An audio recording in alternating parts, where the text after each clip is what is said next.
مہدویت کے روایات کے اندر ہے کہ جب بھی ظلم و جور ہوگا امامت راہ حل ہوگا. ان روایات کو ہم نے علم نجوم کے سپرد کر دیا ہے. ان روایات کا غلط ترجمہ و تشریح کیا ہے. ان روایات کا ترجمہ یہ کیا ہے کہ ظلم بڑھے گا تو امامت کا ظہور ہوگا، یعنی ظلم علامت ہے امام کے ظہور کی. یہ نہیں ہے عزیزان من. بعضوں نے ترجمہ تفسیر اس طرح سے کر کے پھر ظلم اور فساد کو ترویج کرنا شروع کیا ہے. انجمن حجتیہ اور مشتاقان نور اور فلاں فلاں یہ گمراہ فرقے جو پیدا ہوئے، فیڈریشنز بنی ہیں جنہوں نے مہدویت کے نام پر دنیا کو گمراہ کیا ہے، یہی نظریہ تھا ان کا. وہ امام خمینی کے دشمن اسی لیے تھے کہ امام نے انقلاب کر کے ظہور لیٹ کر دیا ہے. وہ ظالموں کو ممد سمجھتے ہیں، معاون سمجھتے ہیں ظہور میں، چونکہ ان کا ظہور افسانہ ہے، ان کا ظہور ایک کہانی ہے، نظام نہیں ہے. لیکن ظہور کا مطلب یہ ہے کہ جب ظلم و ستم ہوگا علاج مہدویت ہے، جہاں بھی فساد ہوگا راہ حل مہدویت ہے، جہاں بھی خوف ہوگا راہ حل نظام امامت ہے. ان روایات کا یہ مضمون ہے. غلبہ ایک آخری نقطہ ہے، بارہا یہ عرض کیا ہے، غلبہ امامت کا آخری نقطہ ہے. آخری نقطہ کسی آغاز کے بعد آتا ہے. آغاز تو کرو امامت کا تاکہ غلبہ تک پہنچاؤ تو صحیح اس کوشش کو. ہم نے الٹ سمجھا ہوا ہے. ہم یہ سمجھتے ہیں کہ امام کے ظہور سے آغاز ہوگا.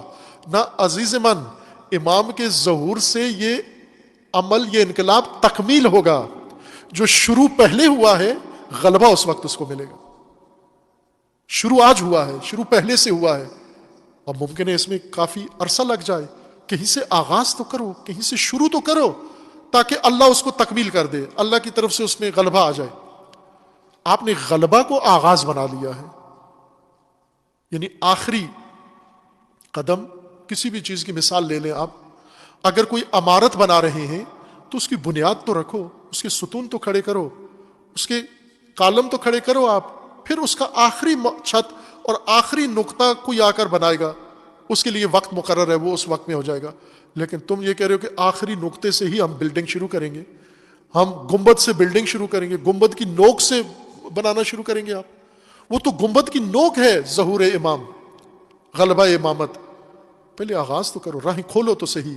پہلے طغیان کو رد تو کرو، پہلے طاغوتیت سے نجات تو پاؤ، پہلے اس شیطانی نظام سے باہر تو آؤ، پہلے اس کے کارندے بننے سے تو دستبردار ہو جاؤ، اس کے عامل بننے سے تو دستبردار ہو جاؤ، اس کے سپاہی بننے سے تو دستبردار ہو جاؤ.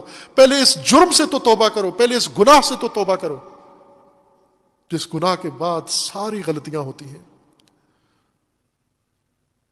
قرآن پر ایمان ہے اگر ذرا برابر بھی تو قرآن نے فرما دیا ہے لستم علی شیء حتی تقیموا، جب تک دین قائم نہیں کرتے کچھ بھی نہیں ہو، تم بے بس ہو ہر چیز کے سامنے. روح اللہ نام کا اس طرح سے کہ ایک ذات، ایک میرا بیٹا ہوگا جو قیام کرے گا، جو ظالمین کو ملک سے باہر کرے گا، جو حکومت تشکیل دے گا. اس کے بعد پھر میرا ایک اور فرزند ہوگا جس کا نام علی ہوگا، اس کا تعلق خراسان سے ہوگا، اور وہ پھر روح اللہ نام کے ذات کا جس ذات نے حکومت لائی تھی اس حکومت کو سنبھالے گا. لو کلیئر سوادی سب پاتا حکومت سنبھالے گا. لیکن آگے دیں پیغمبر جنگ مزید آگے دیں دب اس کا دایاں ہاتھ اپاہیچ ہوگا. لو مانا ینگ انتا دیوگا زنگ مزاقا زرمن ینگ ننا زرمن دیانگا پوری دی اقتباس پوری دیانگا ننا چوسیو یہ موبائل ہے انہوں اندر زگن رک چاہت پیغمبر اس دے وقت پہ مولندک اس کا دایاں ہاتھ اپاہیچ ہوگا.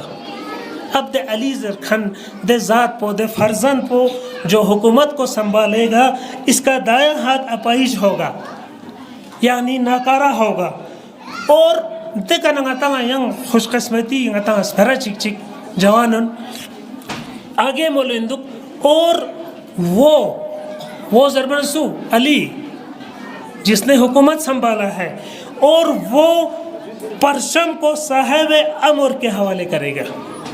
اللہ ضربی ذات پوس کھونس پہ دی پرچم پو علی زربی ذات پو منتقل سن اور دی علی زربی ذات پو دی حکومت پو سنبھال بس کیوں سے دی پرچم پو سوی لگرتا چن لو پیغمبر قول دی پرچم پو دن علی زرخان ذات پو حضرت مہدی لگرتا چن لو تی وزی ہنگتا واضح چیزی تی وزی ہنگتا دیاں چنگ شاک شبہ میں جوانن تی پرچم پو کھرے دنگاتی ولی امر مسلمین امام خامنائی دامز اللہ علیہ ذات پوس کھیر سوی لگتا چل لو حضرت مہدی لگتا چل لو. تو یہ لشکر کہاں سے نکلے گا؟ کیا ہم اس پیشگوئی کے بالکل قریب پہنچ چکے ہیں؟ خراسان کا لشکر کہاں سے ابھرے گا اور اس کا لیڈر کون ہوگا؟ یہ وہ پیشگوئی تھی جس کو بزرگوں اور علماء نے صدیوں سے سمجھنے کی کوشش کی، لیکن آج ہمیں یہ پیشگوئی حقیقت میں بدلتی ہوئی نظر آ رہی ہے. آج کی اس ویڈیو میں ہم نہ صرف لشکر خراسان کا تفصیل سے ذکر کریں گے بلکہ امام مہدی علیہ السلام کی آمد کی وہ نشانیاں بھی دیکھیں گے جو آپ کو حیران کر دیں گے، اور آخر میں ہم یہ بھی جانیں گے کہ آج کے دور کا کون سا لیڈر اس پیشگوئی کے مطابق لشکر خراسان کا سربراہ ہو سکتا ہے. لیکن ویڈیو شروع کرنے سے پہلے آپ سے گزارش ہے کہ اگر آپ کو ہماری یہ کوشش اچھی لگے تو ویڈیو کو لائک کر کے ہماری حوصلہ افزائی ضرور کیجیے گا. تو آئیے چلتے ہیں آج کی ویڈیو کی جانب. پیارے دوستو، ارشاد نبوی ہے کہ قیامت کے قریب خراسان سے ایک لشکر ابھرے گا جو حق کا پرچم بلند کرے گا اور امام مہدی علیہ السلام کی مدد کرے گا تاکہ دنیا میں عدل و انصاف قائم کیا جا سکے. اس لشکر کے بارے میں کہا گیا ہے کہ اس کی پیش قدمی کو کوئی بھی روک نہیں سکے گا اور یہ لشکر بیت المقدس تک پہنچے گا جہاں یہ حق کا جھنڈا گاڑے گا. اب اس پیشگوئی کو ہمیشہ سے علماء اور عوام میں بڑی دلچسپی سے سمجھنے کی کوشش کی جاتی رہی ہے، لیکن سوال ہمیشہ یہی رہا کہ خراسان کہاں ہے.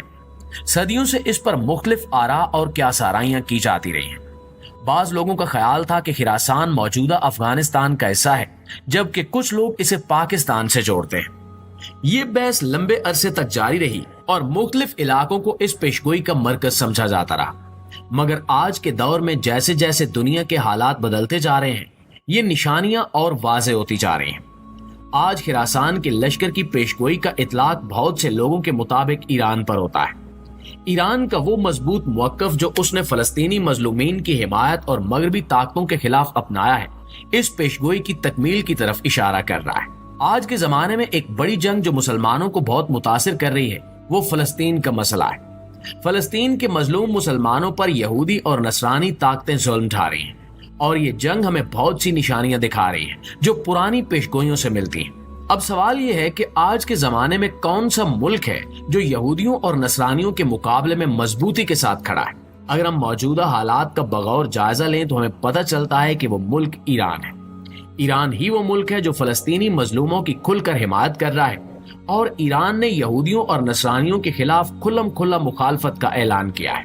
لہٰذا ایران کے اس کردار اور اس کی مضبوط قیادت کو دیکھ کر یہ بات اور بھی واضح ہو جاتی ہے کہ شاید وہ لشکر جس کا ذکر احادیث میں ہوا ہے اسی ملک سے نکلنے والا ہے.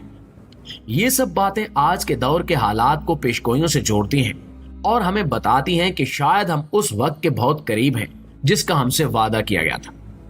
دوستو، اہل تشیع کی روایات میں اس بات کا ذکر ملتا ہے کہ لشکر خراسان کا لیڈر ایک ایسا شخص ہوگا جس کے جسم میں ایک نمایاں کمی ہوگی. اس کے ہاتھ میں کوئی نقص ہوگا جو اسے عام لوگوں سے الگ کرے گا. یہ ایک واضح نشانی ہے جو کہ اس لیڈر کی پہچان کراتی ہے. اب سوال یہ ہے کہ آج کے دور میں کون سا ایسا شخص ہے جو اس پیشگوئی کے مطابق لشکر خراسان کی قیادت کرنے والا ہو سکتا ہے. جب ہم موجودہ حالات پر نظر ڈالتے ہیں تو ہمیں ایران کے سپریم لیڈر آیت اللہ خامنئی نظر آتے ہیں. اگر ان کی جسمانی حالت کا جائزہ لیا جائے تو ہمیں معلوم ہوتا ہے کہ ان کا دایاں ہاتھ مکمل طور پر کام نہیں کرتا اور یہ نشانیاں روایات میں بتائی گئی خصوصیات سے بالکل میل کھاتی ہیں. معزز دوستو، یہ نشانی آیت اللہ خامنئی پر پوری ہوتی نظر آتی ہے. نہ صرف ان کی جسمانی حالت اس پیشگوئی سے مطابقت رکھتی ہے بلکہ ان کی قیادت کی خصوصیات بھی اس لشکر کے لیڈر کے کردار کو ظاہر کرتی ہیں. وہ دنیا بھر میں مظلوم مسلمانوں کے حق میں آواز بلند کرتے ہیں اور اپنے ملک کو ایک مضبوط اسلامی ریاست کے طور پر پیش کر رہے ہیں. یہی وجہ ہے کہ بہت سے لوگوں کا ماننا ہے کہ آیت اللہ خامنئی ہی وہ شخصیت ہیں جو روایات میں ذکر کیے گئے لشکر خراسان کی قیادت کریں گے. اس کے علاوہ اگر امام مہدی علیہ السلام کے ظہور کی بات کریں تو اسلامی روایات کے مطابق امام مہدی کا ظہور دنیا میں عدل و انصاف کے قیام کے لیے ہوگا. جب ظلم اور نا انصافی کا دور اپنے عروج پر ہوگا۔ قیامت سے پہلے وہ ایک ایسی حکومت قائم کریں گے جو زمین پر انصاف اور امن لے کر آئے گی۔ امام مہدی علیہ السلام کی حکومت کے قیام میں دو اہم مددگار قوتیں ہوں گی، ایک